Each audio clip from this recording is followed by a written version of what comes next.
hati kita dengarkan firman Tuhan. Ada bahasa keluarga, bahasa bapak, ibu, anak-anak bisa mengecewakan kita karena limit waktu. Tapi kalau dengan kata Tuhan, segala hal yang kita alami, kita dibebaskan. Dia sang dan Savior itu menjadi satu-satunya penebus Tuhan dalam hidup dan hidupku. Engkau ajaib Tuhan, Engkau besar dalam hidup kami, dan tidak ada satu hal pun yang sebanding dengan Engkau. Terima kasih Bapa, terima kasih Yesus untuk anugerah-Mu yang kami terima.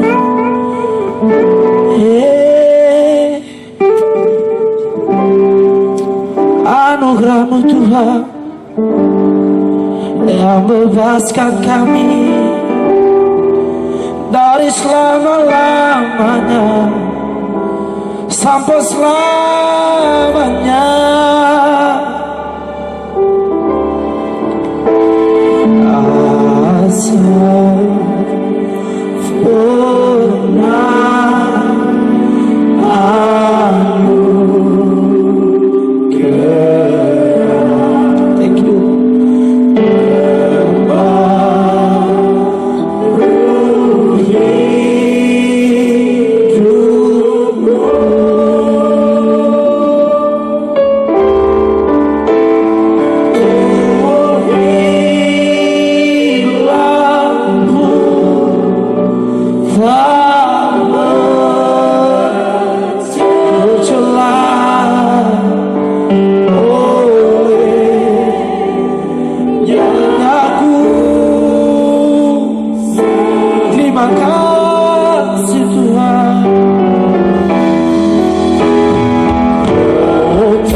Dan hatimu, terima kasih Tuhan. Oh Jesus, thank you Lord. Engkau ajaib dari selama-lamanya sampai selamanya.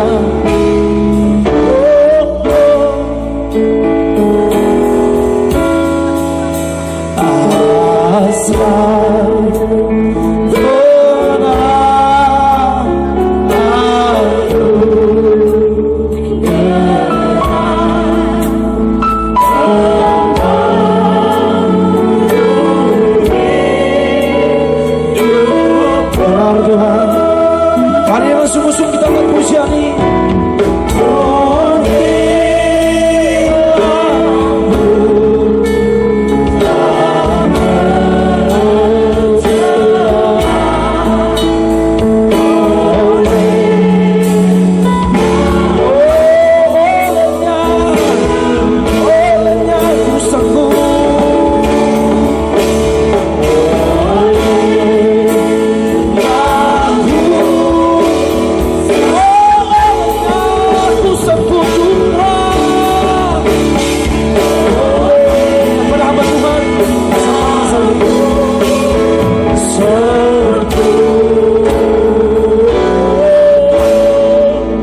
Tepuk tangan yang terbaik bagi sang raja kita. Mari kita berdoa. Tuhan, terima kasih untuk malam hari ini.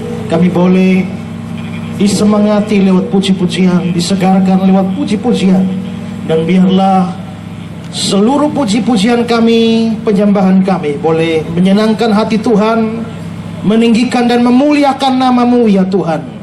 Dan sekarang kami mau mendengarkan firman Tuhan. Kami tahu seperti kata-kata Yesus, manusia tidak hidup dari roti saja, tapi dari setiap firman yang keluar dari mulut Allah. Karena itu kami datang hari ini Tuhan, untuk mendengar firman-Mu. Biarlah Tuhan berbicara kepada kami ya Bapa melalui firman-Mu. Kami sadar kami orang berdosa, hidup kami penuh dengan dosa, dan dosa bisa menghalangi kami mendapatkan berkat firman malam hari ini. Kami mohon Tuhan ampuni kami, sucikan kami, dan biarlah kami boleh berbagian di dalam firman Tuhan hari ini. Terima kasih Tuhan. Kami juga akan lanjutkan dengan tanya jawab. Tuhan pimpin acara tanya jawab. Semua yang bertanya, hamba-Mu yang menjawab. Tuhan boleh pimpin, Tuhan boleh arahkan, sehingga apa yang belum dimengerti bisa dimengerti, apa yang salah bisa dibenarkan, apa yang sesat bisa dibawa atau diluruskan kembali sesuai firman-Mu. Tolong kami semua, beri akal budi pikiran yang baik waktu kami mendengar. Kami sungguh-sungguh mengerti firman Tuhan. Setelah kami mengerti, beri hati yang terbuka, yang mau menyimpan firman itu dalam hati kami dan melakukan pesannya dalam hidup kami. Terima kasih Tuhan. Kami tahu setan pasti bekerja waktu kami dengar firman Tuhan dengan cara apapun, dengan cara sekecil apapun. Kami berdoa Tuhan, supaya Tuhan menguasai kami dengan kuasa Roh-Mu, sehingga benih firman Tuhan yang akan ditaburkan tidak dicuri oleh setan. Terima kasih Tuhan. Kami mau berdoa saat ini. Semua peralatan yang kami pakai, mari Tuhan kuduskan semuanya. Tuhan tolong semua bisa berfungsi secara maksimal. Jauhkan dari kerusakan, gangguan, kemacetan yang dapat menghambat pemberitaan firman Tuhan. Kami berdoa, semua kami yang hadir di tempat ini, atau yang mendengar suara ini, yang ada di lapangan ini, atau yang mengikuti acara ini dari radio, kami berdoa, Tuhan menolong kami semua, memberkati kami semua melalui firman Tuhan. Kami siap dengar sabda Tuhan. Mari Tuhan berfirman. Dalam nama Yesus kami berdoa. Amin. Silakan duduk kembali.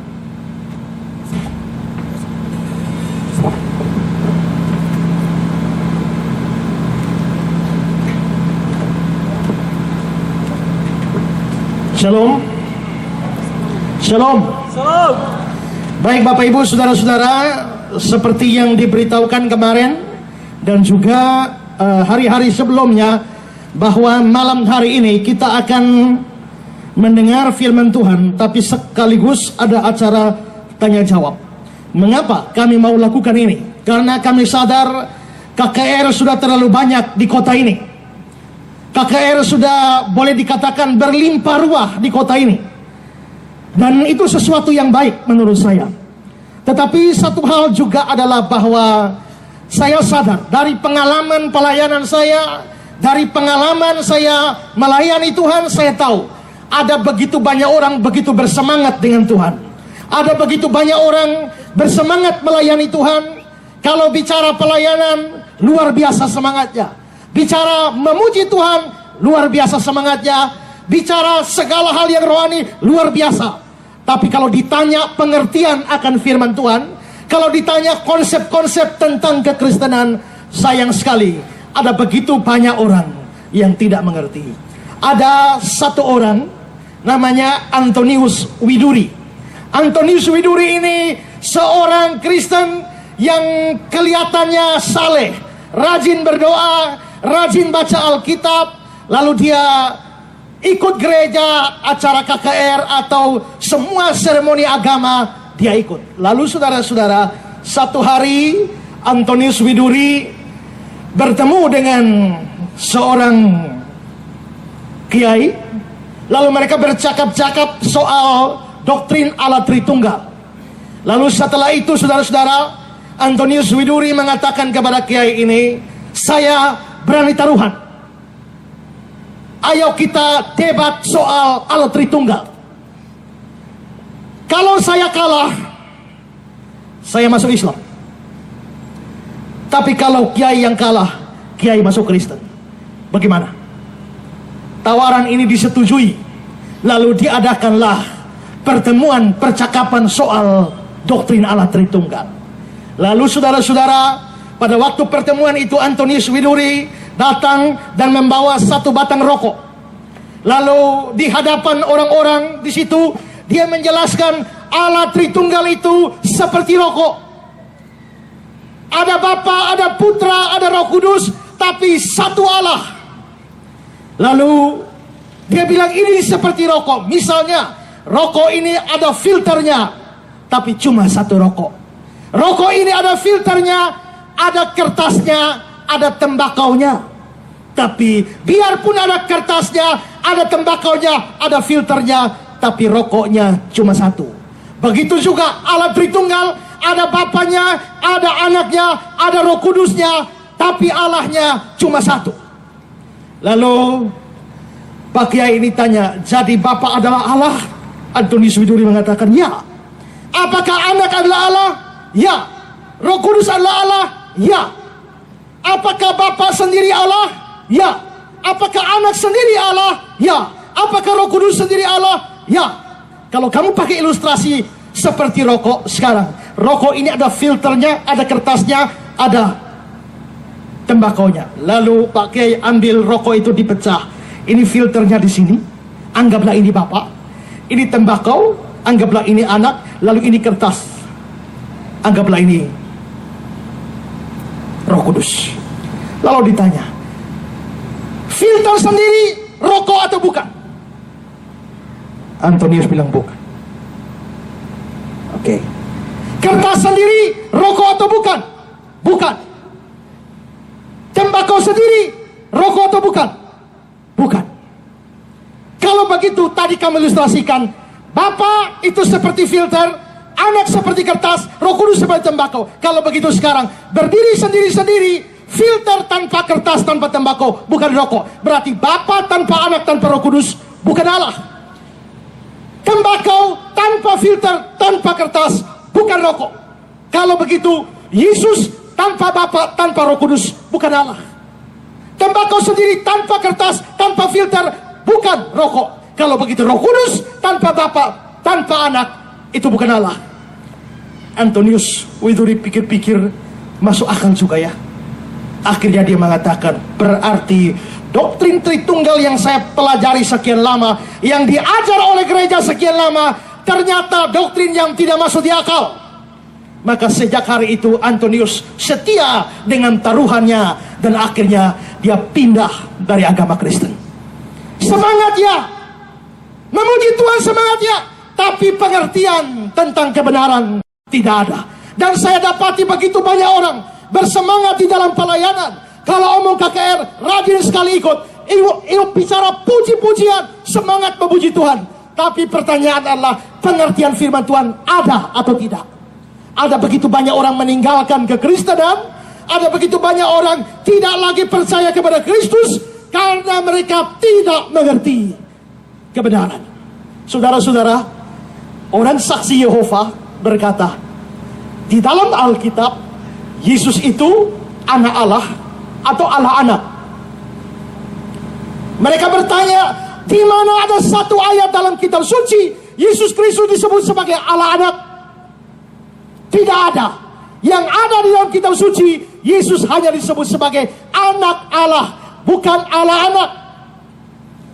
Dan karena itu saudara-saudara, anak Allah itu bukan Allah. Sama seperti anak gubernur bukan gubernur, anak bupati bukan bupati, anak wali kota bukan wali kota, dan anak Allah bukan Allah. Yesus anak Allah, bukan Allah anak. Jadi Yesus bukan Allah. Ketika orang saksi Yehova omong begini, ada begitu banyak orang Kristen yang berpikir, iya juga ya. Cari-cari dalam Kejadian sampai Wahyu, tidak temukan satu ayat bilang Yesus adalah Allah anak. Yang banyak adalah Yesus anak Allah. Karena itu mereka lalu setuju. Betul sekali. Kalau anak gubernur bukan gubernur, anak bupati bukan bupati, anak wali kota bukan wali kota, anak Allah bukan Allah. Berarti Yesus anak Allah, Yesus bukan Allah. Dan karena itu, lalu banyak orang Kristen tinggalkan imannya dan lalu menganut saksi Yehova. Saudara-saudara, orang itu mungkin tulus, punya semangat yang baik, punya puji-pujian yang baik, tapi dia tidak mengerti kebenaran. Itulah sebabnya saya prihatin. Pernah saya debat dengan orang-orang agama lain. Ketika Insan Moko Ginta, mualaf itu berkata dalam acara debat melawan saya, dia bilang, anak Yesus anak Allah, anak gubernur bukan gubernur, anak bupati bukan bupati, anak wali kota bukan wali kota. Lalu semua umat yang ada di situ tepuk tangan semua. Giliran saya bicara, Sekarang saya tanya, kalau kita bicara anak gubernur, bukan gubernur, anak bupati bukan bupati, anak wali kota bukan wali kota, memang benar. Kenapa? Karena gubernur, wali kota, bupati itu bukan hakikat, itu jabatan. Tapi kalau bicara hakikat, sekarang saya tanya, anak monyet, monyet atau bukan? Jawab. Anak monyet, monyet atau bukan? Saya tidak suruh saudara jawab, ini saya lagi cerita. Waktu saya debat, saya tanya begitu, anak monyet, monyet atau bukan? Monyet. Ada ular, ular atau bukan? Ular. Saya tanya, kamu ini anak manusia atau manusia? Jawab. Kamu anak manusia atau manusia? Saya ini anak manusia, betul juga, karena papa mama saya manusia. Tapi saya ini juga manusia, karena jenis saya anak manusia. Berarti saya manusia benar, saya anak manusia benar. Kalau begitu, mengapa itu tidak bisa berlaku bagi Yesus? Bahwa Yesus adalah Allah benar, tapi dia juga adalah Allah. Kenapa? Karena ini dia punya kesamaan hakikat dengan Bapaknya. Dan saudara-saudara, pengertian-pengertian semacam ini ada begitu banyak orang tidak mengerti. Itulah sebabnya sudah sejak 12 tahun yang lalu saya bikin acara Ku Tahu Yang Ku Percaya. Kita banyak percaya ini, percaya itu, percaya ini, percaya itu. Tapi masalahnya adalah kita tidak mengerti mengapa harus demikian. Kita tidak tahu mengapa harus begitu. Dan saya melayani di dalam acara tanya jawab Ku Tahu Yang Ku Percaya dari 12 tahun yang lalu di hampir semua radio di Kota Kupang ini. Dan begitu melayani begitu banyak pertanyaan. Mungkin sampai hari ini saya sudah menjawab ribuan pertanyaan seputar iman Kristen. Dan saudara-saudara, ada pertanyaan macam-macam. Ada yang bertanya, Pak, kenapa pada hari Natal kita punya perayaan tanggal Natal tidak berubah, 25 Desember tetap tiap tahun, tapi kenapa Paskah selalu berubah-ubah? Ini bulan, ini tahun kena di 6 April, tahun berikut kena di 8 April, tahun berikut kena di 4 April. Kenapa tanggal Paskah berubah-ubah, tapi tanggal Natal tidak pernah berubah?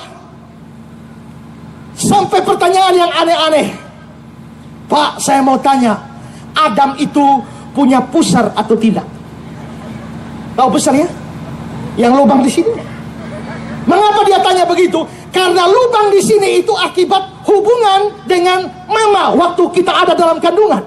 Masalahnya Adam tidak dilahirkan tapi dicipta.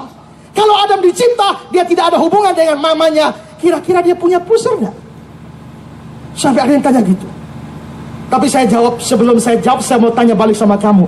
Kau mau tahu itu untuk apa? Apa pentingnya Adam punya pusar atau tidak bagimu? Tapi lalu saya jawab, mungkin tidak punya. Mengapa tidak punya? Karena pusar hubungan dengan mama, dia tidak pernah punya mama, karena itu dia tidak punya pusar. Tapi mungkin juga punya. Mengapa? Supaya dia tidak menjadi manusia aneh sendiri. Pada waktu Tuhan cipta dia dari tanah liat, Tuhan ambil di tengah lalu bor di tengah, lalu jadilah lubang. Nah, saudara-saudara, karena itulah maka saya mengadakan acara KKR, tapi sekaligus tanya jawab. Dan ini bukan yang pertama. Saya akan terus mengadakan acara-acara seperti ini supaya mengajar begitu banyak orang yang semangatnya begitu hebat, tapi kurang pengertian. Amsal berkata bahwa semangat itu penting, tapi kurang pengertian itu bahaya. Ada banyak orang punya pengertian, tapi tidak punya semangat. Ada orang punya semangat, tapi tidak punya pengertian. Dan karena itu saya senang bahwa kita boleh bersemangat. Puji-pujian 2 hari ini begitu semangat. Tapi setelah kita semangat memuji Tuhan, kita boleh mengisi diri kita dengan pengertian firman Tuhan. Dan hari ini saya akan menyampaikan firman Tuhan bagi kita. Dan kita akan lanjutkan dengan tanya jawab. Dan saudara boleh kirimkan pertanyaan langsung ke nomor yang nanti tertera di layar. Hari ini saya akan bahas satu tema, yaitu ibadah yang diterima oleh Allah. Kita baca Kejadian 4, 1-5. Kejadian 4, 1-5. Kemudian manusia itu bersetubuh dengan Hawa, istrinya, dan mengandunglah perempuan itu lalu melahirkan Kain. Maka kata perempuan itu, aku telah mendapat seorang anak laki-laki dengan pertolongan Tuhan. Selanjutnya dilahirkannya Habel, adik Kain. Dan Habel menjadi gembala kambing domba, Kain menjadi petani. Setelah beberapa waktu lamanya, maka Kain mempersembahkan sebagian dari hasil tanah itu kepada Tuhan. sebagai korban persembahan. Habel juga mempersembahkan korban persembahan anak sulung kambing dombanya, yakni lemak-lemaknya. Maka Tuhan mengindahkan Habel dan korban persembahannya itu. Tapi Kain dan korban persembahannya tidak diindahkannya. Lalu hati Kain menjadi sangat panas dan mukanya muram.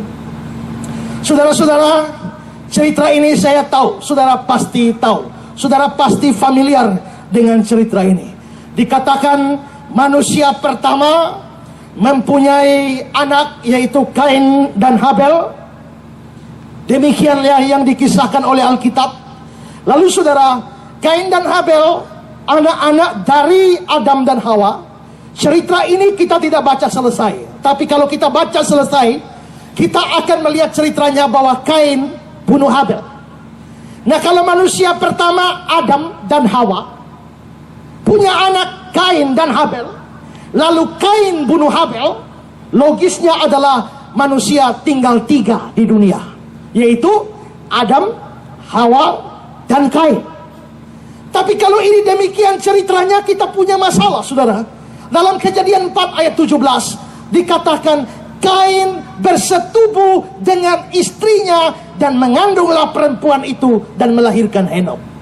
Kalau memang manusia tinggal Adam, Hawa, dan Kain, lalu Kain bersetubuh dengan istrinya, dari mana istrinya Kain?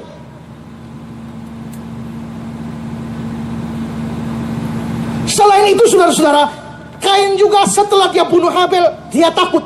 Apa ketakutan Kain pada waktu dia bicara dengan Allah? Pasal 4 ayat 14, engkau menghalau aku sekarang dari tanah ini, aku akan tersembunyi di hadapanmu, seorang pelarian dan pengembara di bumi. Barang siapa yang akan bertemu dengan aku, tentulah akan bunuh aku. Kain takut sama siapa? Jikalau manusia memang hanya 3, 2 yang lain adalah papa mamanya Adam dan Hawa. Lalu Kain berkata, barang siapa bertemu dengan aku, tentulah akan bunuh aku. Siapa yang akan bunuh Kain kalau manusia cuma 3? Tapi mungkin orang berkata, mungkin memang manusia 3, tapi karena Kain tidak tahu bahwa memang manusia cuma 3, makanya dia takut, padahal sebenarnya tidak ada orang lain. Tapi itu tidak bisa dibenarkan, karena dalam ayat selanjutnya Tuhan pun secara implisit mengatakan ada orang lain pada waktu itu. Lihat ayat 15. Ayat 15 mengatakan, firman Tuhan kepadanya, sekali-kali tidak. Barang siapa membunuh Kain, akan dibalaskan kepadanya 7 kali lipat. Berarti Tuhan secara implisit mengatakan bahwa akan memang ada orang, tapi tidak ada yang akan membunuh Kain. Nah, pertanyaan kita sekarang, dari mana Kain dapat istri? Pertanyaan kedua adalah, Kain takut sama siapa? Saudara-saudara, ini menjadi pertanyaan yang pelik. Bahkan itu menjadi satu bahan di mana orang agama lain menyerang kitab suci Kristen dan dianggap tidak masuk di akal. Banyak orang mencoba memecahkan persoalan ini. Dan satu orang, saya punya bukunya, namanya Agus Miradi. Dia menulis satu buku dengan judul Siapakah Manusia Pertama. Lalu dia mengatakan begini, siapakah manusia pertama?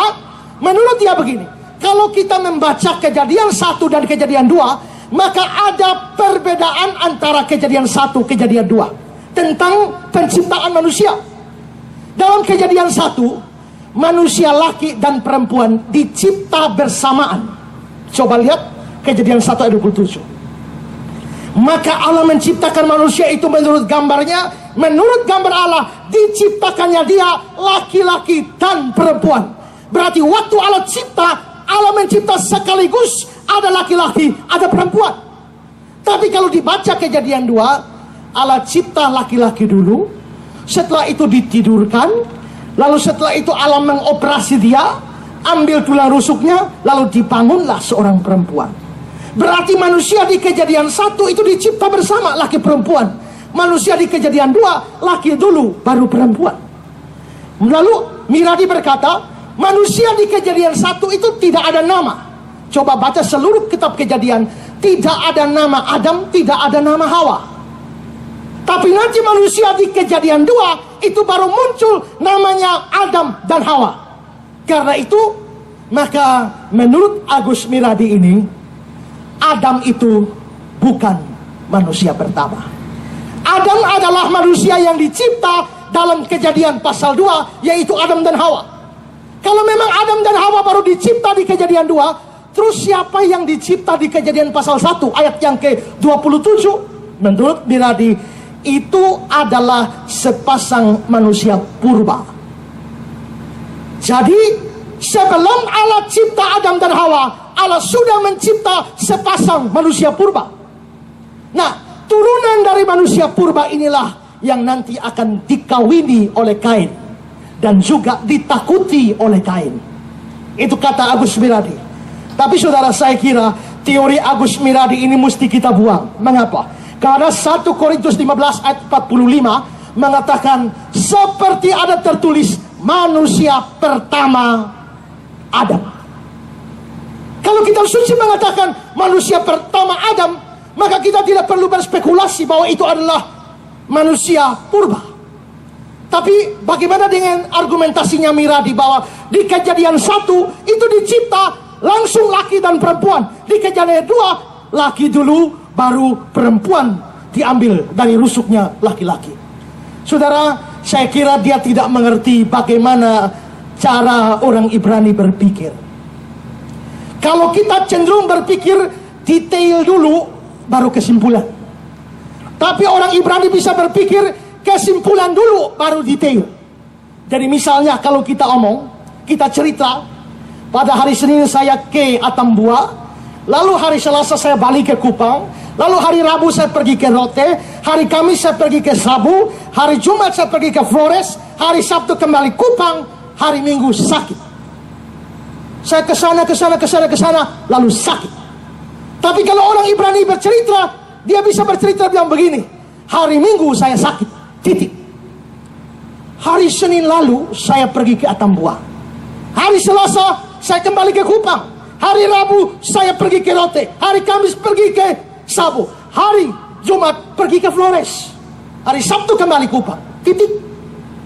Ini sama, gaya berpikir ini sama dalam Kejadian 1 ayat 1. Pada mulanya Allah menciptakan langit dan bumi. Selesai. Itu kesimpulannya, itu proklamasinya. Tapi bagaimana Allah menciptakan langit dan bumi? Dijelaskan di ayat 2. Hari pertama dia buat ini, hari kedua dia buat ini, hari ketiga dia buat ini, dan seterusnya. Jadi dia mulai dari kesimpulan. Karena itu Kejadian pasal 1 boleh dianggap ringkasan dari seluruh karya Allah. Maka dikatakan dalam Kejadian 1 ayat 27, Allah menciptakan manusia laki-laki dan perempuan. Nah, bagaimana Allah menciptakan? Dijelaskan dalam pasal 2. Mula-mula Allah membentuk laki-laki itu dari tanah liat, menghembuskan nafas ke dalamnya, lalu dia menjadi seorang yang hidup. Allah menyidurkan dia, ambil rusuknya, dibangunlah seorang perempuan. Jadi Kejadian 1 hanya bicara umum, detailnya ada dalam Kejadian pasal 2. Jadi manusia di Kejadian 1 dan Kejadian 2 itu sama, yaitu Adam dan Hawa. Kalau dibilang tidak nambah, tidak muncul, tidak persoalan. Toh di dalam Kejadian pasal 2 nama Adam dan Hawa belum muncul. Nama Adam dan Hawa baru muncul di pasal yang ketiga dan pasal keempat. Kalau begitu teorinya Agus Miradi mesti kita buang. Sekarang saudara, kalau memang teorinya Miradi mesti kita buang, lalu kita punya persoalan bagaimana? Manusia pertama Adam dan Hawa, lalu Kain membunuh Habel, tinggal 3. Lalu dari mana Kain dapat istri? Kain takut sama siapa? Saudara-saudara, kesulitan ini karena kita selalu berpikir bahwa Adam dan Hawa hanya punya 2 anak. Padahal tidak. Mereka punya anak yang banyak, laki dan perempuan. Coba kita lihat gambaran silsilah dari Adam. Kejadian pasal 5 ayat 4. Di sana dijelaskan umur Adam setelah memperanakan Set 800 tahun. Dia memperanakan anak-anak lelaki dan perempuan. Jadi Adam dan Hawa memperanakan anak laki-laki dan perempuan. Anaknya banyak. Bukan cuma Kain dan Habel. Kalau memang anak cuma Kain dan Habel, itu masalah. Dari mana Kain dapat istri? Tidak masuk di akal. Tapi kalau Adam dan Hawa memang punya anak lebih dari Kain dan Habel, ada anak laki-laki yang banyak, ada perempuan yang banyak, maka ini bukan satu masalah. Kenapa? Karena Kain sangat mungkin mengawini seorang saudara kandungnya. Mungkin adik kah, mungkin kakak kah, tidak peduli dengan itu. Tapi sangat mungkin dia kawin dengan saudaranya. Tapi saudara, kalau memang Kain mengawini saudaranya, itu dosa atau tidak? Ini saudara kandung. Dosa atau tidak? Imamat 18 ayat 9 mengatakan, mengenai aurat saudaramu perempuan, anak ayahmu atau anak ibumu, baik yang lahir di rumah ayahmu maupun di luar, janganlah kau singkapkan auratnya. Coba lihat ayat ini dalam terjemahan Indonesia sehari-hari. Bunyinya begini, jangan bersetubuh dengan saudara perempuan atau saudara tirimu. Berarti firman Tuhan di dalam kitab Imamat melarang orang kawin dengan saudara sendiri. Jikalau Kain kawin dengan sendiri, apakah Kain berdosa? Tidak. Mengapa tidak berdosa? Bukankah Kain melawan Imamat? Karena pada waktu Kain mengawini saudaranya, peraturan dalam kitab Imamat belum keluar. Kalau peraturan belum keluar, tidak bisa dianggap salah atau melanggar peraturan. Kalau disebut melanggar peraturan, aturannya mesti ada baru dilanggar. Kalau aturannya belum ada, apa yang dilanggar? Itu hal yang wajar pada waktu itu. Kita lihat, saudara, Abraham saja, dia mempunyai istri Sarah. Siapa? Menurut keterangan Kejadian 20 ayat 12, lagi pula ia, Sarah, benar-benar saudara anak ayahku, hanya bukan anak ibuku, tapi kemudian dia menjadi istriku.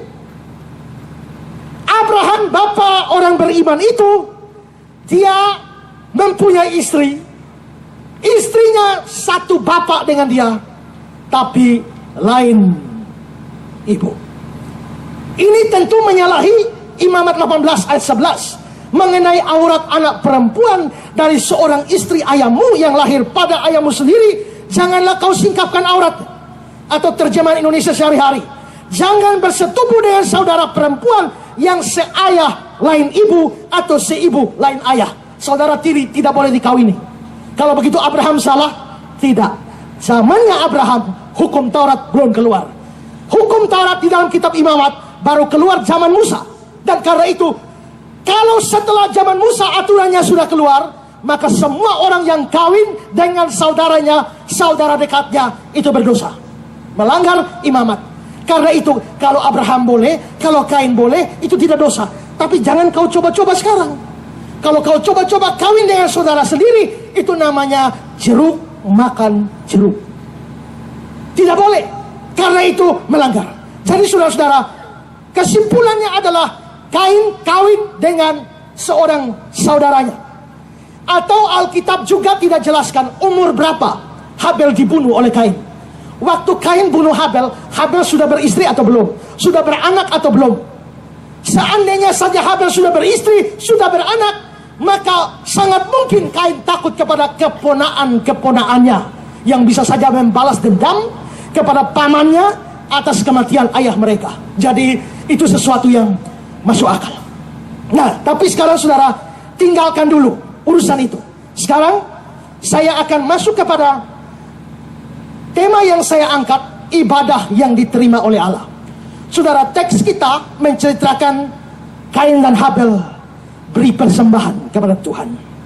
Ayat 3 ayat 4. Maka Kain mempersembahkan sebagian dari hasil tanah itu kepada Tuhan sebagai korban persembahan. Habel juga mempersembahkan korban persembahan dari anak sulung kambing dombanya, yakni lemak-lemaknya.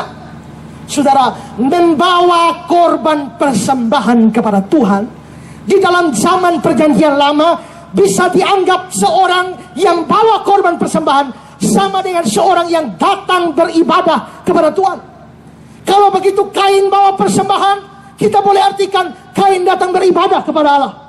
Habel membawa korban kepada Tuhan sama dengan Habel datang beribadah kepada Allah. Berarti di sini ada dua orang yang datang beribadah kepada Allah. Tapi lalu diceritakan dalam ayat 4 dan ayat yang kelima, Tuhan mengindahkan Habel dan korban persembahannya. Kain dan korban persembahannya tidak diindahkannya. Berarti ada dua orang beri korban, satu diterima, satu ditolak. Ada dua orang beribadah, satu diterima, satu ditolak. Ada dua orang beri persembahan, satu diterima, satu ditolak. Dan saudara-saudara, Dari mana mereka tahu punya Habel diterima, punya Kain ditolak? Tahu dari mana? Menurut versi guru sekolah minggu, ada gambar Kain berikan persembahan, asapnya miring. Tapi punya Habel asapnya lurus. Tapi baca-baca di situ tidak ada. Itu imajinasi guru sekolah minggu. Ada penafsir yang mengatakan mungkin mereka baru ketahui itu tidak saat itu, tapi mungkin lama setelah itu, beberapa saat setelah itu, ketika Kain persembahkan korban, dia lihat lama-lamanya hidupnya tidak diberkati. Dia berkesimpulan Tuhan tolak persembahannya. Begitu Habel beri persembahan, selanjutnya hidupnya diberkati. Maka kesimpulannya adalah persembahan Kain diterima dari respon Tuhan memberkati atau tidak memberkati. Ada penafsir mengatakan demikian. Tapi kita tidak usah pusingkan itu. Pertanyaan kita adalah di sini adalah bahwa ada dua orang datang beribadah, satu diterima, satu ditolak. Dua orang berikan korban, satu diterima, satu ditolak. Itu berarti saudara-saudara, Tuhan tidak sembarang terima ibadah. Itu berarti Tuhan tidak sembarang terima persembahan. Itu tidak berarti siapa saja yang datang beribadah Tuhan pasti terima. Tidak. Cerita Kain dan Habel menunjukkan pada kita ada ibadah yang diterima, ada ibadah yang tidak diterima oleh Tuhan. Jadi saudara, kalau sekarang kita datang, tadi kita menyanyi dengan hebat, bisa jadi ada yang nyanyinya diterima oleh Tuhan, tapi ada yang tidak diterima oleh Tuhan. Saudara pergi ibadah tiap hari Minggu, bisa jadi ibadah saudara diterima oleh Tuhan, atau ibadah saudara ditolak oleh Tuhan. Tuhan tidak sembarang terima ibadah. Pertanyaan kita sekarang adalah, mengapa ibadahnya Kain ditolak? Dan mengapa ibadahnya Habel diterima? Ada beberapa usul yang pernah diberikan. Usul yang pertama mengatakan bahwa karena dikatakan Kain memberikan persembahan hanya sebagian saja. Ayat 3. Setelah beberapa waktu lamanya, Kain mempersembahkan sebagian dari hasil tanah. Nah, karena Kain mempersembahkan hanya sebagian, hanya setengah, maka Tuhan menolak persembahannya. Amin. Tuhan maunya kasih semua, tapi Kain hanya kasih sebagian. Itulah sebabnya persembahan Kain ditolak oleh Tuhan. Ada pendapat begitu. Tapi saudara, pendapat ini kelihatannya sukar diterima. Mengapa?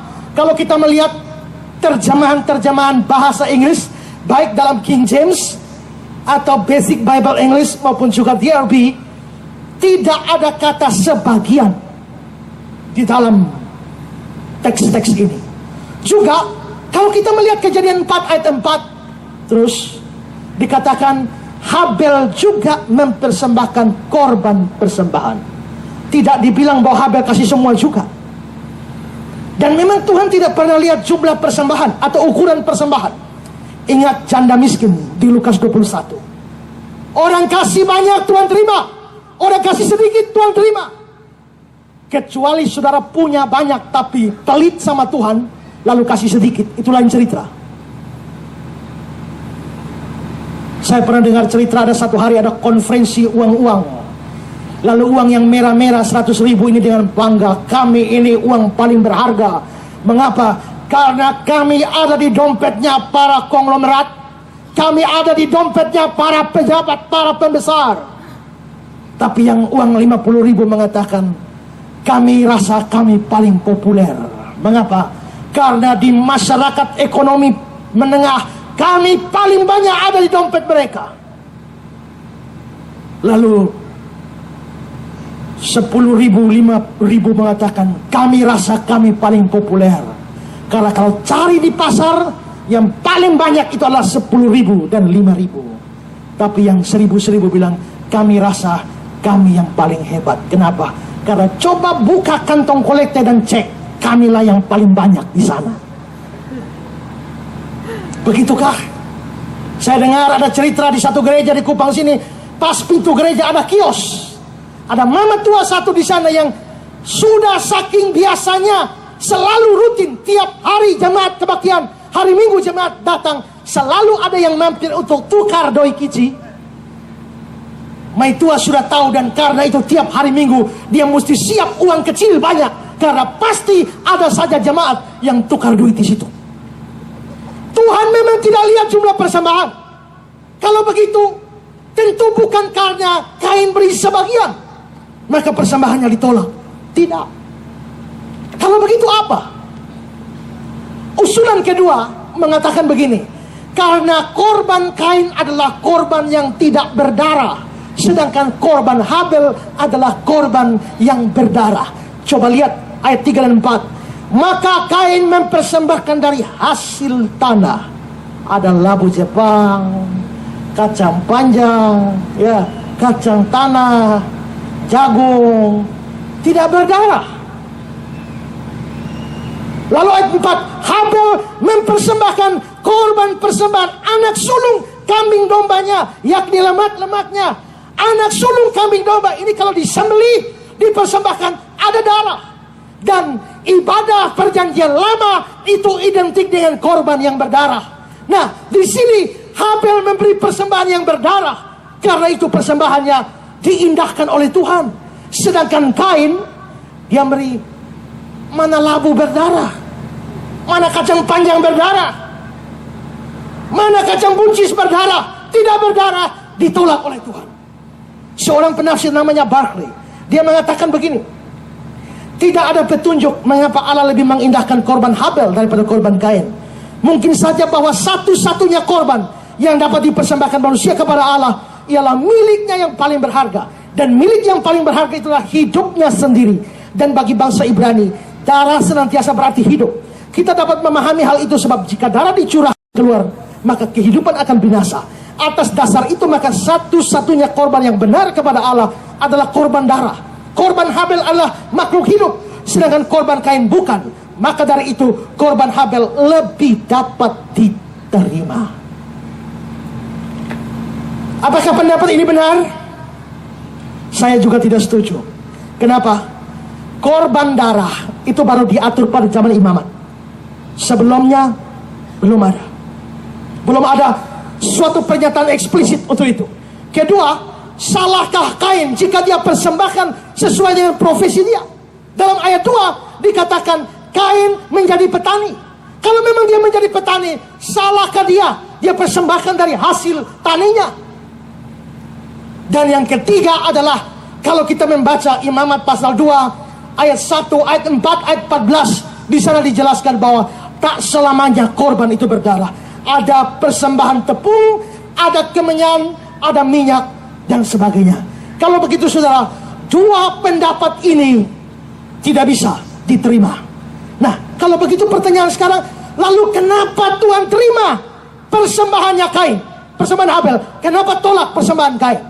Di sini malam hari ini saya akan berikan dua jawaban. Mengapa Tuhan terima punya Habel dan mengapa dia tolak punya Kain?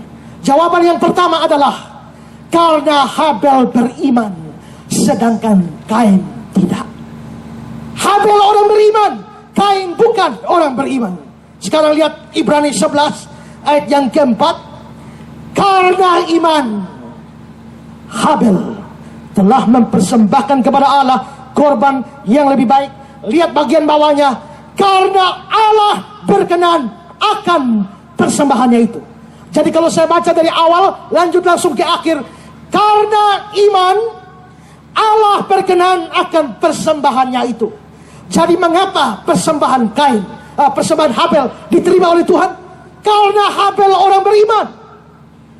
Kalau itu benar, pertanyaan kita, lalu mengapa persembahan Kain ditolak? Jawabannya tidak bisa tidak, karena Kain bukan orang beriman. Tahu dari mana Kain bukan orang beriman? 1 Yohanes 3:12. 1 Yohanes 3:12 mengatakan, bukan seperti Kain yang berasal dari si jahat. Si jahat ini siapa? Saya kutip ayat ini dalam Indonesia Sehari-Hari. Janganlah kita seperti Kain yang menjadi anak iblis, yang membunuh saudaranya. Kalau Habel dibilang Habel karena iman, berarti Habel orang beriman.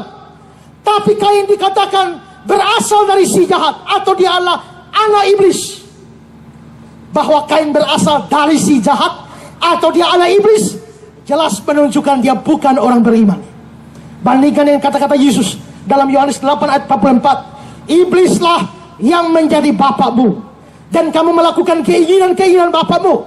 Dia adalah pembunuh manusia sejak semula, dan tidak sejak semula, dan tidak hidup di dalam kebenaran. Sebab di dalam dia tidak ada kebenaran.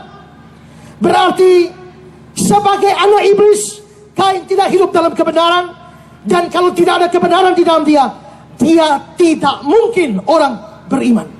Jadi rupanya saudara-saudara, persembahan Habel diterima karena Habel orang beriman. Tapi persembahan Kain ditolak karena Kain bukan orang beriman. Mengapa iman penting di dalam penerimaan Tuhan kepada seseorang? Ibrani 11 ayat 6 mengatakan, tetapi tanpa iman tidak mungkin orang berkenan kepada Allah. Tanpa iman tidak mungkin orang berkenan kepada Allah. Karena itu wajar kalau Kain tidak beriman, wajar persembahannya tidak berkenan kepada Allah. Tapi karena Habel beriman, persembahannya berkenan kepada Allah. Saudara-saudara, bahkan kalau kita berbicara lebih jauh, saudara-saudara, tanpa iman bukan saja tidak berkenan kepada Allah. Tanpa iman membuat seseorang tidak berkenan pada Allah. Tapi tanpa iman, segala sesuatu yang kita buat jadi dosa. Roma pasal 14 ayat 23 mengatakan, dan segala sesuatu yang tidak berdasarkan iman adalah dosa. Perhatikan ayat ini baik-baik. Segala sesuatu. Apa itu segala sesuatu? Segala sesuatu, ya segala sesuatu. Semuanya, seluruhnya tanpa berdasarkan iman adalah dosa. Kalau saudara buat jahat, otomatis dosa. Saudara membunuh, dosa. Saudara mencuri, dosa. Saudara maki, dosa. Saudara bolos kebaktian, dosa. Berbuat jahat, otomatis dosa. Tapi persoalannya, saudara, di sini adalah, di sini bukan cuma bicara yang jahat-jahat adalah dosa, tapi segala sesuatu apa saja yang tidak berdasarkan iman itu dosa. Maka jangan hanya buat dosa, buat jahat dosa, buat baik sekalipun, kalau tidak ada iman, nomor satu, tidak berkenan pada Allah, dan kedua, jadi dosa. Saya tanya, kalau saudara jalan, lihat orang kecelakaan, saudara tolong dia, baik atau tidak? Baik. Sekarang terapkan ayat ini. Segala sesuatu, termasuk tolong orang, tapi begitu dicek ada iman? Tidak ada. Tapi dia baru tolong orang, tapi dia tidak beriman. Ayat ini diberlakukan, segala sesuatu tolong orang, tapi tidak berdasarkan iman adalah dosa. Berarti waktu saudara tolong orang tapi saudara tidak beriman, saudara tambah dosa satu. Lihat, ada janda di sebelah rumah mau mati kelaparan, lalu saudara pikir perlu dibantu. Saudara bantu. Waktu saudara bantu, baik. Waktu saudara bantu, lalu terapkan ayat ini. Dan segala sesuatu, termasuk bantu orang miskin, tapi begitu dicek apakah ada iman di dalam diri saudara, tidak ada. Berarti saudara sementara bantu orang miskin tapi tidak berdasarkan iman, itu adalah dosa. Jadi waktu saudara bantu orang miskin, saudara berdosa. Saudara menyumbang pembangunan gereja, waktu ada gereja mau bangun, saudara sumbang. Tuhan lihat, ada iman? Tidak ada. Berarti ini orang menyumbang ke gereja tapi tidak ada iman. Jikalau ayat ini diberlakukan, segala sesuatu termasuk nyumbang gereja, tapi tidak berdasarkan iman adalah dosa. Berarti waktu saudara menyumbang ke gereja, saudara berdosa.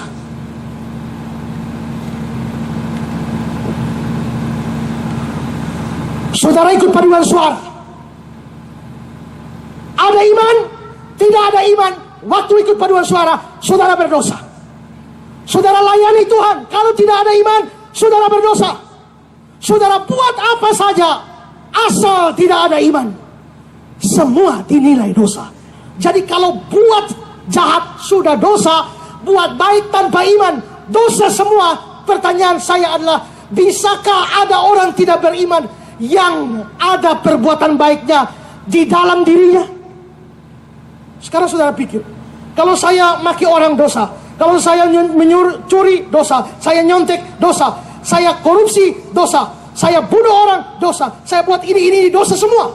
Waktu saya tolong orang dosa juga, saya bantu orang miskin dosa juga, saya pergi ke gereja dosa juga, saya bantu sumbang gereja dosa juga, saya aktif paduan suara dosa juga. Lah kalau saya buat jahat dosa, buat baik semua dosa, lebih baik kalau begini, lebih baik saya tidak usah buat apa-apa, tidur sajalah. Karena kalau saya pergi ke gereja jadi dosa, saya nyumbang orang miskin jadi dosa, saya bantu pembangunan gereja jadi dosa, saya aktif paduan suara vokal grup jadi dosa. Kalau begitu saya tidak mau buat apa-apa, tidur saja. Waktu sudah tidur saja dan tidak buat apa-apa, lihat Yakobus 4 ayat 17. Jadi jika seorang tahu bagaimana dia harus berbuat baik, tapi dia tidak melakukannya, dia berdosa. Saudara tahu pergi ke gereja baik, tapi tidak pergi, dosa. Tapi pergi tapi tidak ada iman, dosa juga. Jadi pergi ke gereja dosa, tidak pergi ke gereja juga dosa. Bantu orang miskin dosa, tidak bantu juga dosa. Ikut paduan suara dosa, tidak ikut juga dosa. Jadi saudara, mau bagaimana? Seluruh hidup orang yang tidak beriman, tidak ada satu perbuatan baik, seluruhnya hanya dosa, dosa, dan dosa. Dan itu sesuai dengan firman Tuhan. Dalam Roma pasal 3 ayat 12 dikatakan, semua orang telah menyeleweng, mereka semua tidak berguna, tidak ada yang berbuat baik, satu orang pun tidak. Dari kacamata manusia kita bisa nilai si A orang baik, si B orang baik, si C orang baik. Dari kacamata Tuhan, semua orang yang tidak beriman, tidak ada perbuatan baik, nol. Semuanya hanya dosa.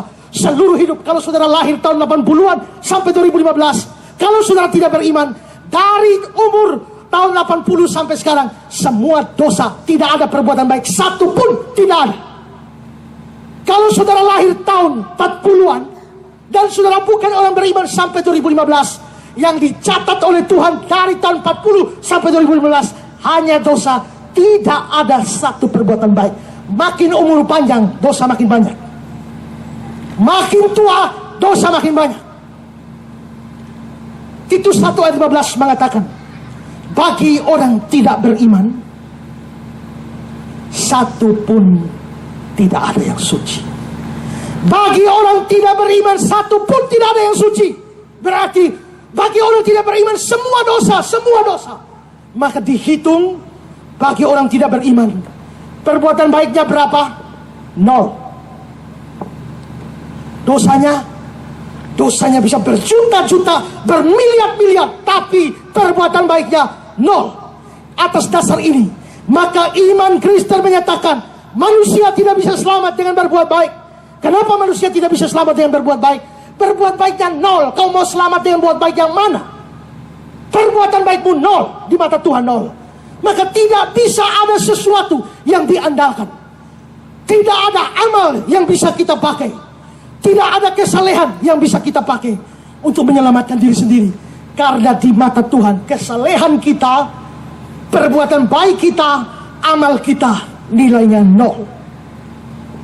Seandainya kita bisa berbuat baik dan kita kepengen selamat dengan seluruh perbuatan baik kita, Yesaya 64 ayat 6 mengatakan, demikianlah kami sekalian seperti seorang najis, segala kesalehan kami seperti kain kotor. Segala, bukan sebagian, bukan dosa, tapi kesalehan. Jadi seluruh kesalehan kita, kebaikan kita, kumpul seluruhnya. Dari tahun, kalau lahir tahun 70, kumpul seluruh perbuatan baik dari tahun 70 sampai tahun 2015. Bawalah kepada Allah, inilah perbuatan baik saya untuk masuk surga. Tuhan nilai bagaimana? Segala kesalehanmu seperti kain kotor. Kalau ayat ini dipelajari lebih dalam, ini bukan kain kotor sembarangan, tapi ini adalah kain pembalut wanita waktu haid atau waktu datang bulan. Jadi Tuhan menilai seluruh perbuatan baik manusia tidak lebih dari kain pembalut wanita. Jadi kalau saudara berpikir, saya akan masuk surga, saya akan selamat, saya akan membawa jiwa saya ke surga dengan perbuatan baik saya, itu sama dengan Tuhan, saya akan pengen masuk surga, ini tiketnya pembalut. Kau gila kah? Tidak, saudara. Itulah sebabnya terserah agama lain mau berkata semoga amal ibadahnya diterima di sisi Tuhan atau bagaimanapun, tapi bagi orang Kristen, semua orang yang tidak beriman, tidak ada amal baiknya, tidak ada, seluruhnya nol di mata Tuhan. Dan atas dasar ini juga iman Kristen yang Alkitabiah percaya bahwa semua orang tidak beriman yang ada di dalam agama lain ataupun yang ada di dalam gereja, semuanya tidak bisa diselamatkan, semuanya harus pergi ke neraka. Karena itu saudara, jangan percaya dengan ajaran sesat pluralisme yang dipublikasikan, yang dibuat atau yang diajarkan, disebarkan oleh banyak-banyak pendeta liberal, mengatakan bahwa akhirnya ada keselamatan di dalam setiap agama, di dalam setiap kepercayaan apapun, asal orang taat beragama, dia pasti diselamatkan. Tidak, bagi kekristenan semua orang tidak beriman, buat baiknya nol, semuanya sampah, semuanya hanya kain kotor. Jadi kalau seorang tidak beriman, seluruh perbuatannya entah jahat atau baik itu tidak berkenan. Itulah sebabnya waktu Kain memberikan persembahan atau dia beribadah, dia tidak ada iman. Karena dia tidak ada iman, Tuhan lihat dia waktu dia bawa korbannya, Tuhan lihat tidak ada iman, dia ada iblis, maka Tuhan menolak persembahannya. Tapi begitu dia lihat Habel, dia tahu ada iman, maka dia terima persembahan Habel. Ini penting sekali bagi kita. Ingat, kalau saudara tidak beriman, seluruh hidup saudara, seluruh perbuatan saudara adalah dosa, sekalipun bersifat rohani. Seperti vokal grup, paduan suara, ngajar sekolah minggu, atau pimpin liturgi, atau bahkan berkhotbah sekalipun, saudara boleh giat, tapi itu hanya menambah dosa saja kalau tidak ada iman. Semakin saudara giat, dosa saudara akan makin bertambah kalau tidak ada iman. Tapi mungkin saudara berpikir, saya sudah beriman, saya beriman dari dulu, saya Kristen dari lahir. Dengar baik-baik yang saya katakan ini, tidak ada orang Kristen sejak lahir. Beragama Kristen sejak lahir, ya, tapi Kristen sejak lahir tidak. Kekristenan dimulai dari saat saudara mengaku saya percaya Yesus adalah Tuhan dan Juru Selamat pribadi. Kekristenan dimulai dari situ. Kalau sepanjang hidup saudara belum pernah ada momen saudara berkata, Yesus, saya terima Engkau sebagai Tuhan dan Juru Selamat pribadi, saudara boleh berKTP Kristen, tapi saudara bukan Kristen. Orang dalam Yohanes 1 ayat 12, setiap orang yang terima Yesus diberi hak, diberi kuasa jadi anak Allah. Kalau saudara belum pernah terima Yesus, saudara bukan anak Allah. Kalau saudara bukan anak Allah, lalu anak siapa? Seperti Kain, saudara adalah anak iblis. Tapi sayangnya ada banyak anak iblis dari majelis, ada banyak anak iblis ikut paduan suara, ikut vokal grup, ada banyak anak iblis dari pendeta. Dan cilakalah saudara kalau saudara pergi ke gereja tiap minggu mendengar khotbah bukan dari seorang hamba Tuhan, tapi dari seorang anak iblis. Saya pernah pelayanan ke Larantuka. Waktu saya pelayanan ke Larantuka, saudara, pendetanya cerita sama saya, Pak, saya ada punya majelis Sakti Mandraguna. Maksudnya dia itu isinya banyak. Maksud saya isinya banyak apa? Pak, bayangkan, gereja kami itu ada di atas gunung, trek tidak bisa naik. Waktu kami mau membangun gereja, semua material hanya ditaruh di bawah, di lereng gunung. Batu, kayu, pasir dan sebagainya ada di lereng gunung. Lalu hari Minggu saya pengumuman kepada jemaat, besok kita kerja bakti. Semua jemaat angkat batu, kayu, semen naik di atas gunung supaya gereja bisa dibangun. Tapi majelis ini bangun dan menawarkan bantuannya. Seluruh jemaat tidak usah kerja bakti. Besok semua beres. Dan malam dia kerahkan semua jin yang dia punya. Dan angkat semen, batu, kayu, semua naik di atas untuk pembangunan gereja. Pendeta bilang, saya baru tahu sekarang ada setan dukung pembangunan gereja. Satu hari gereja mau buat acara seperti ini, minta izin kepolisian tutup jalan, tapi polisi tidak izinkan. Karena polisi tidak izinkan, lalu dia bilang, Bapak Pendeta tidak usah khawatir, jam ibadah. Pasang tenda di jalan, ibadah. Kurang 1 jam, dia jalan 1 kilo ke arah sana, dia bawa kapur, dia coret 1 garis. 1 kilo ke sana, coret 1 garis. Dia bilang ibadah mulai. Selama kebaktian, semua motor, mobil, tidak ada satu bisa lewat garis putih. Waktu lewat, mesin mati. Begitu kebaktian selesai, dia pergi hapus kapur itu, semua mesin hidup. Dia bantu pelayanan, bukan? Tapi itu sebenarnya adalah anak iblis yang sementara bantu pelayanan. Dan saya tahu ada begitu banyak anak iblis terlibat di dalam pelayanan. Sekarang saudara lihat, tadi saya sudah tunjukkan ayat Kain yang berasal dari si jahat. Terjemahan Indonesia sehari-hari mengatakan Kain adalah anak iblis. Tapi kalau kita mengacu ke Kejadian, Kain datang membawa korban persembahan kepada Tuhan. Berarti ada anak iblis bisa membawa persembahan dan kelihatannya mau menyembah Tuhan. Jangan saudara pikir anak iblis pasti menyembah batu kayu. Anak iblis pasti dia menyembah berhala. Tidak. Ada anak iblis yang datang kepada Tuhan dan bisa membawa persembahan, bisa membawa korban, bisa beribadah, bisa memuji muliakan nama Tuhan. Tapi sebenarnya dia anak iblis. Ukurnya dari mana? Kalau tidak ada iman di dalam dirinya. Saudara ingat pendeta Nur kemarin khotbah apa? Tuhan tidak tertarik dengan segala macam hal yang ada. Tuhan tidak tertarik dengan segala riuhnya orang-orang waktu itu. Tapi Tuhan cari iman. Ketika dilihatlah iman mereka, Yesus tertarik dengan iman. Karena itu saudara-saudara, jikalau saudara bukan orang beriman, hidupmu seluruhnya dosa. Termasuk kau hadir di KKR ini hanya tambah dosa. Tapi mungkin saudara berkata, saya sudah beriman. Saya percaya Yesus menyembuhkan saya. Saya percaya Yesus buat mujizat. Saya percaya saya alami mujizat. Itu benar. Tapi itu bukan iman yang menyelamatkan. Ada satu jenis iman yang namanya saving faith. Iman yang menyelamatkan. Iman yang membawa orang ke surga. Iman seperti itu adalah iman yang mempercayai Yesus sebagai Tuhan dan Juru Selamat. Sekarang lihat Roma pasal 3:25. Roma 3:25. Kristus Yesus ditentukan Allah menjadi jalan pendamaian karena iman dalam darahnya. Faith in His blood. Iman dalam darah. Jadi kalau saudara percaya Yesus tabib yang ajaib, saya sakit dia sembuhkan. Kalau titik di situ, saudara mati, saudara masuk neraka.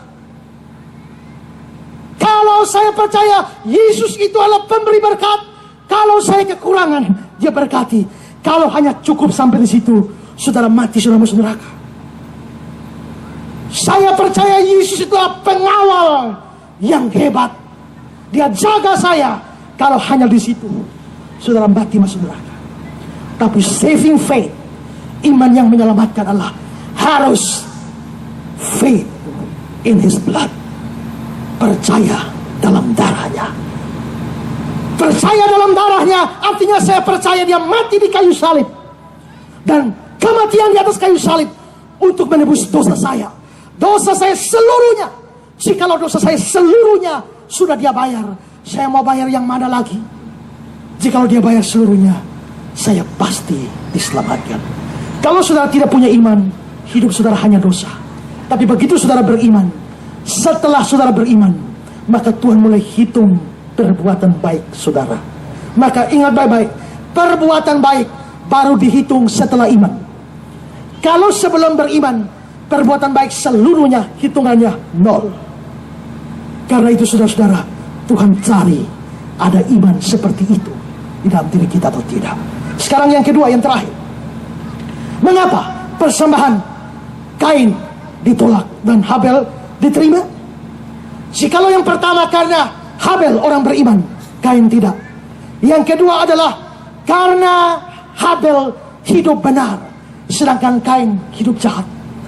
Lihat Matius 23 ayat 35. Supaya kamu menanggung akibat penumpahan darah orang yang tidak bersalah, mulai dari Habel orang benar itu. Habel disebut orang benar di dalam Contemporary English Version, diterjemahkan the good man Abel. Habel orang baik itu, berarti Habel orang baik. Bagaimana dengan Kain? 1 Yohanes 3:12. Bukan seperti Kain yang berasal dari si jahat, yang membunuh adiknya. Perhatikan kata-kata ini. Apakah sebabnya dia membunuhnya? Sebab segala perbuatannya jahat dan perbuatan adiknya benar. Sekarang saya tanya saudara, apakah Kain jahat maka dia bunuh adiknya, atau karena dia bunuh adiknya maka dia jahat? Karena dia jahat. Perhatikan ayat ini. Dan apakah sebabnya dia membunuhnya? Sebab segala perbuatannya jahat. Apakah Habel jahat makanya bunuh Kain? Apakah Kain jahat makanya bunuh Habel? Atau karena dia bunuh Habel maka dia jahat? Karena dia jahat makanya dia bunuh Habel. Itu berarti sebelum bunuh Habel sudah jahat. Nah berarti saudara, waktu Kain datang bawa persembahan kepada Tuhan, hidupnya sudah jahat. Dan karena hidupnya jahat itulah, waktu dia bawa persembahan, Tuhan tidak terima persembahannya. Waktu dia bawa korban, Tuhan tidak terima korbannya. Kenapa? Hidupnya jahat. Dan saudara perhatikan ini, Tuhan tidak sembarang terima ibadah, Tuhan tidak sembarang terima persembahan. Tuhan selalu lihat orangnya dulu. Jikalau orangnya hidup benar, Tuhan terima persembahannya.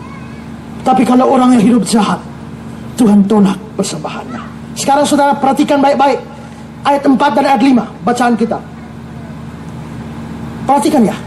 Habel juga mempersembahkan korban persembahan dari anak sulung kambing dombanya, yakni lemak-lemaknya. Maka Tuhan mengindahkan Habel dan korban persembahannya. Titik di situ. Tidak usah lihat ayat 5, ayat 4 saja. Tuhan mengindahkan Habel dan korban persembahannya. Habel dan korbannya, mana yang diindahkan Tuhan lebih dulu? Habel. Habelnya atau korbannya? Habelnya dulu. Jadi Tuhan tidak orang bawa persembahan, Tuhan tertarik dengan persembahan, lalu Tuhan terima persembahan, tidak peduli orangnya bagaimana. Tidak. Tuhan pertama-tama dia indahkan diri Habel. Setelah diri Habel diindahkan, otomatis korbannya diindahkan. Sekarang bagaimana dengan Kain? Ayat yang kelima. Tetapi Kain dan korban persembahannya tidak diindahkannya. Yang tidak diindahkan pertama-tama adalah pribadi Kain, diri Kain. Tapi Kain, begitu Kain tidak diindahkan, korban persembahannya tidak diindahkan. Berarti saudara-saudara, kalau Tuhan terima ibadah, Tuhan biasa lihat orang. Jikalau orangnya hidup tidak beres, jangan kira Tuhan bisa ditipu, dirayu dengan ibadah kita. Tidak. Tuhan tahu isi hati kita. Sekalipun kita beribadah, Tuhan periksa hati kita. Kalau kita beres, Tuhan periksa hidup kita, kita beres, dia terima ibadah kita. Kalau tidak, dia tolak. Orang boleh berikan persembahan bagaimanapun, tapi kalau orangnya fasik, Tuhan pasti tolak. Sekarang lihat Amsal 15 ayat 8. Korban orang fasik, kekejian bagi Tuhan. Jadi kalau saudara orang fasik, orang jahat, waktu saudara beribadah, Tuhan bukan saja tidak terima, tapi Tuhan anggap itu kejijikan, jijik. Maka orang fasik yang datang beribadah itu hanya membawa kejijikan di mata Tuhan.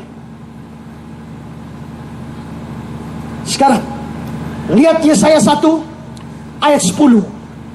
Dengarlah firman Tuhan, hai pemimpin-pemimpin manusia Sodom. Perhatikanlah pengajaran Allah kita, hai rakyat manusia Gomora. Di sini Sodom dan Gomora dipakai. Ini menunjukkan masyarakat ini jahat sekali. Lalu, untuk apa korbanmu yang banyak-banyak, firman Tuhan? Aku sudah jamuakan korban bakaran berupa domba jantan, akan lemak dari anak lembu gemuan. Darah lembu jantan, domba-domba, kambing jantan tidak kusukai. Apabila kamu datang menghadap di hadiratku, siapakah yang menuntut itu daripadamu? Bahwa kamu menginjak-injak pelataran bait suciku. Jangan lagi membawa persembahanmu yang tidak sungguh, sebab baunya kejijikan. Mengapa persembahan kok menjijikan? Karena manusianya manusia Sodom dan manusia Gomora. Maka begitu orangnya jahat, ibadahnya ditolak oleh Tuhan. Saudara, saya pernah pelayanan di Surabaya, di satu kompleks pelacuran. Dan satu hari kami berhasil memenangkan, ada beberapa pelacur berhasil dimenangkan. Tapi satu hari kami beritakan Injil kepada seorang pelacur, dan dia lalu mau percaya Yesus. Tapi biarpun dia percaya Yesus, dia belum bisa berhenti jadi pelacur. Mengapa? Karena dia bilang, mama saya sudah tua di kampung, lagi jaga 2 anak saya, dan hidup mereka bergantung dari uang yang saya kirimkan. Jadi kalau saya percaya Yesus terus saya stop jadi pelacur, bagaimana mama saya dan anak saya mau makan? Jadi biarpun saya percaya Yesus, saya tetap melacur. Tapi lalu dia jadi jemaat, rajin kebaktian. Sebagai jemaat, dia layak untuk mendapatkan kunjungan pastoral. Jadi kalau kami berkunjung ke dia, dia juga dapat kunjungan, tapi tidak di kamarnya, hanya di ruang tamunya. Sementara itu, seperti biasa kunjungan pastoral, maka kami buka ayat-ayat firman Tuhan dan mulai menasihati, memberikan firman. Tapi saudara, sementara kalau kami lagi sharing firman Tuhan, ada tamu yang mau pakai dia cuma ngomong, Pak, permisi Pak, mau kerja.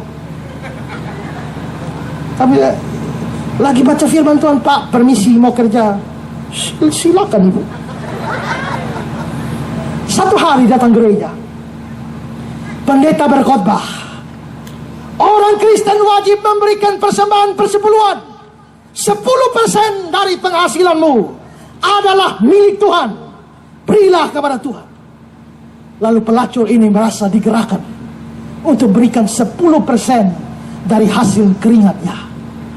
Maka awal bulan dia datang ke 1 amplop tebal, Pak Pendeta, ini persepuluhan saya. Waktu itu saya belum pendeta, saya melayani di bawah pendeta senior. Setelah itu dilihat uangnya tebal. Setelah selesai kami rapat, ini uang mau diterima atau tidak. Terjadi pro kontra.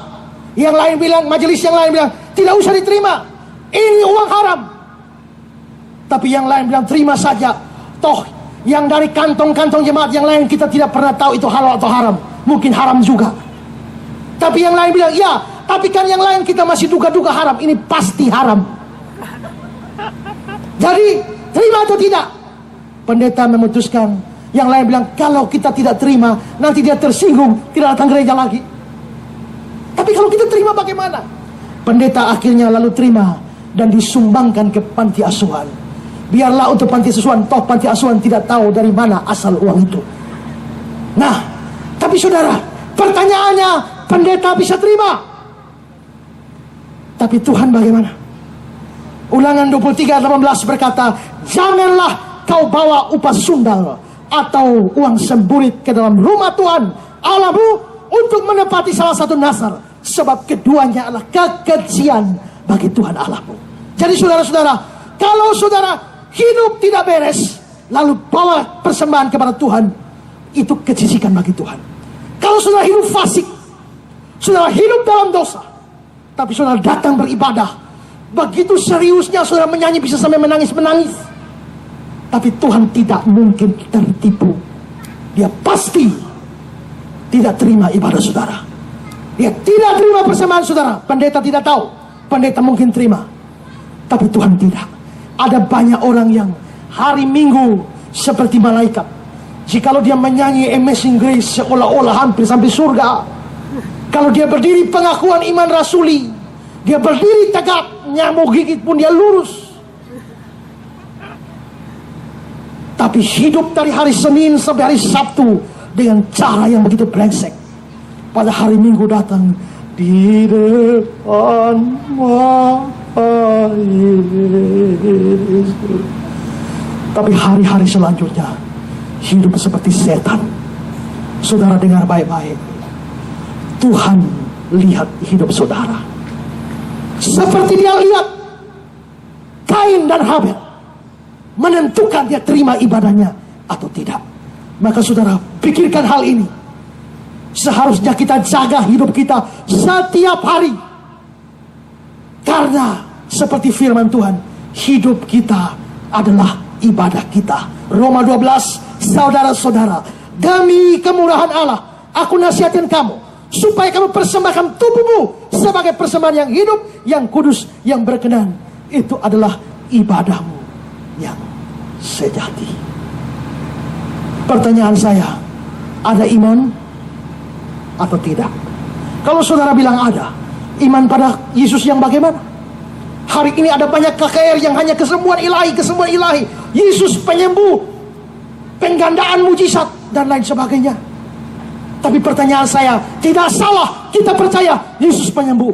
Tidak salah percaya Yesus memberi berkat. Tidak salah percaya Yesus pembuat mujizat.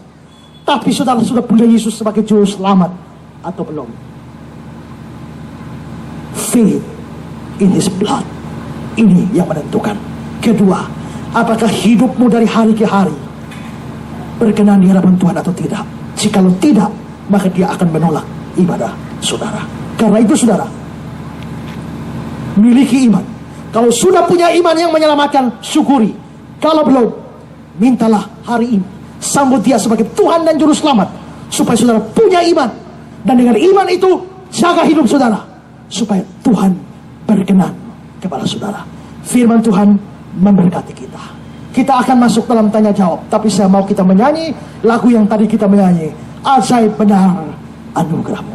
Pemain musik, mari ada di depan.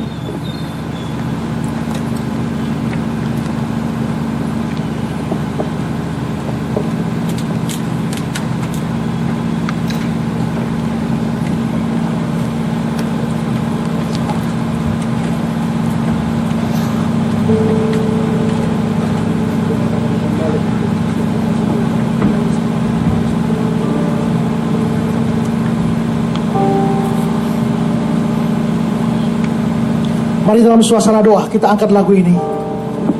Sebelum kita masuk tanya jawab, kita berdoa terlebih dahulu. Ajaib benar anugerah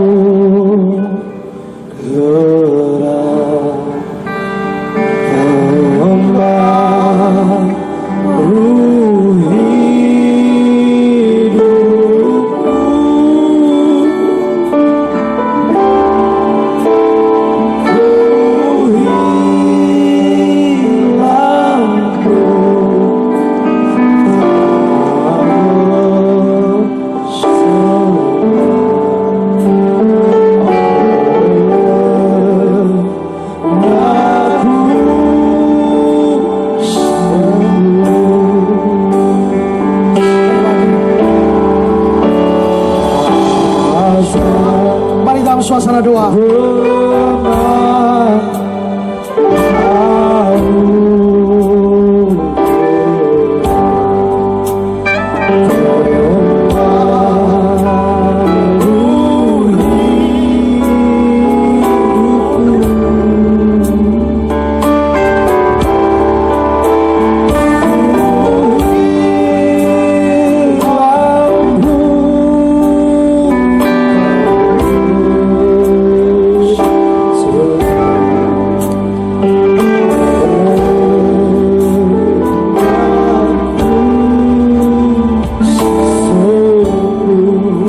kasih Tuhan untuk firman yang kami dengarkan malam hari ini.